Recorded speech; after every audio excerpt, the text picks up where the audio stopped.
Hi everyone, welcome back to Lockdown series. Today we are joined by David Walmsley.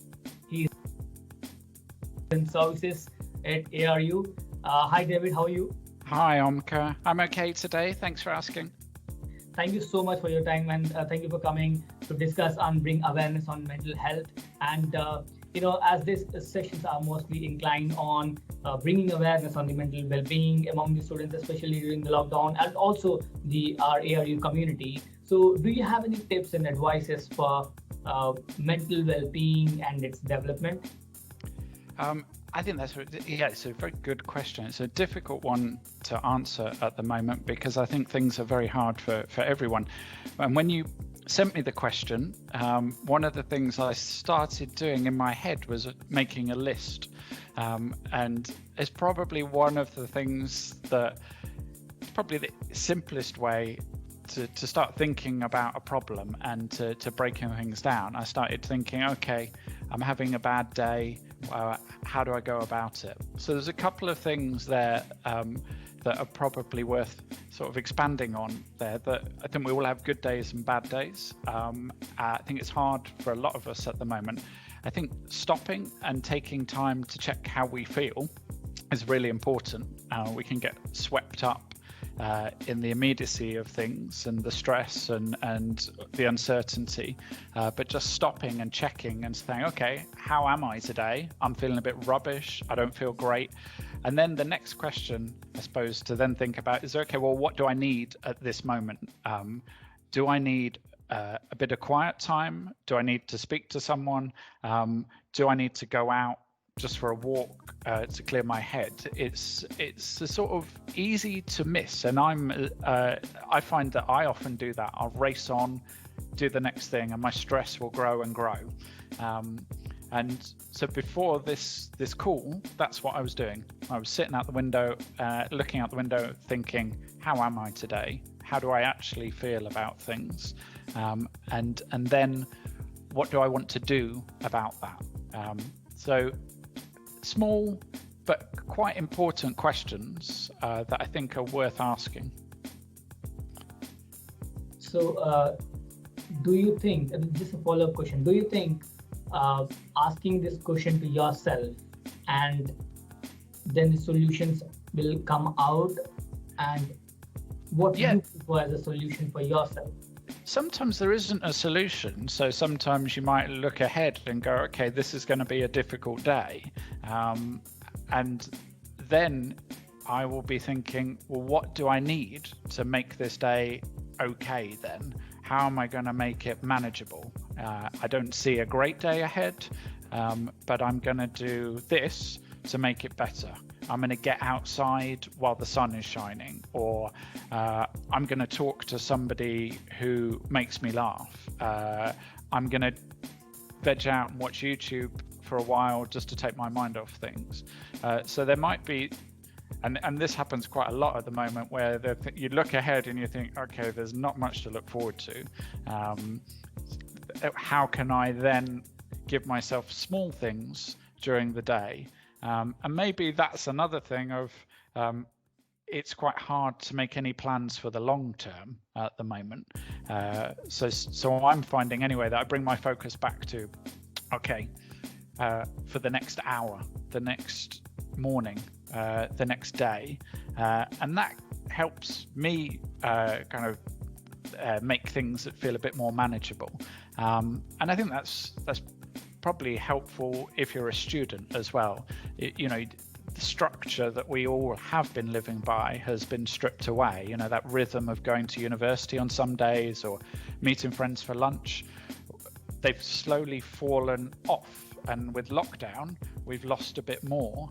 And it's worth stopping and recognizing that and sort of reminding ourselves that in the circumstances, we're doing quite well with things. And if we're not, that's okay as well.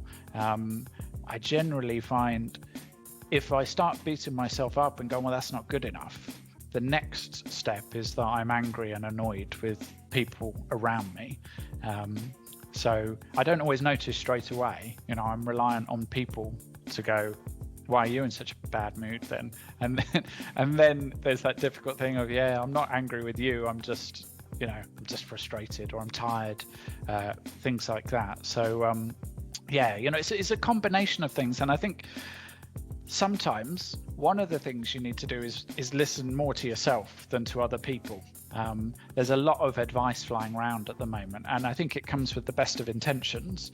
But one of the things that you often have to do is to ignore other people's advice and stop and think and go, well, actually, I know myself best. I know what I need. I know I should go out and do exercise on a daily basis, but I don't feel like it today because I don't feel great and I don't want to, and I'm going to give myself a break. So there's a sort of constant balance that I think it's worth stopping and then thinking about, and that there's good and bad in that. But yeah, that's, I don't think it's easy. You think hobbies will play a good role in mental well-being? If so, what hobbies you prefer? What your personally hobbies are? Yeah, I think so. I think it's again, it's checking which hobbies work at the moment. Some things, so I like to run, especially a lot of my work is desk based. It's sitting down, and kind of talking to people, just sitting on Teams like we're doing now. So running for me is a really good antidote to the rest of my day. It gives a bit of balance. So if the weather's nice, I can sort of use up that energy, and kind of, if there's sort of nervous tension, stress, running really helps me at the moment. But that hasn't always been the case. So when I've had jobs where I've been on my feet all day, the last thing I've wanted to do is go out and do exercise. I would want to come home and have some quiet time and some peace and quiet. So the hobbies have to fit with what else you're doing in your life, I guess. I mean, one of the other things, like lucky enough to have an allotment at home. So during lockdown, when we felt quite confined to one place, it was great to be able to grow stuff, see things change, see things improving. That was great in March. It was spring, there was loads growing. If I go and see my allotment at the moment, it's a big wet puddle. It's there's not much happening up there at the moment. I'm looking forward to next spring, but it's not my number one place at the moment. I'm much more likely to put my trainers on and just go out and clear my head, or because the days are getting dark so quickly. It's about sort of making things cozy, comfortable at home, like having a night. Okay, we're going to make this special in this way. I wouldn't have done that maybe a few months ago. I'd be like, okay, let's get outside. The days are really long. So I think hobbies, great, yeah, but they should fit with how you feel, and they should fit with maybe what you need as well. Thank you so much.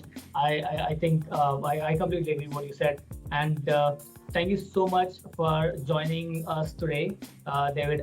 And it was really a good analysis of how students should be benefited with what they are doing at the moment, and sharing also your personal experiences.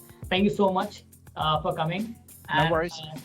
And I should just add as well, one of the hardest things, it can be asking for help from people you don't know if you're not feeling great. It's worth adding that support is there from central services, from our counselling and wellbeing service, but that can be a big hard step to take. But yeah, just wanted to throw that in as well. We have the university's FICA app, which is looking after this one. Yeah. Lots of resources at the university's counselling and wellbeing web pages as well. Yeah, we have the guests earlier joined us, and they discussed about the university, the things they are providing at the moment for the mental well-being, and the FICA app, and they're finding it very wonderful. It's also used among the students at the moment. So thank you so much for this one, and thank you everyone for joining us. We'll be back again with another lockdown series. Bye.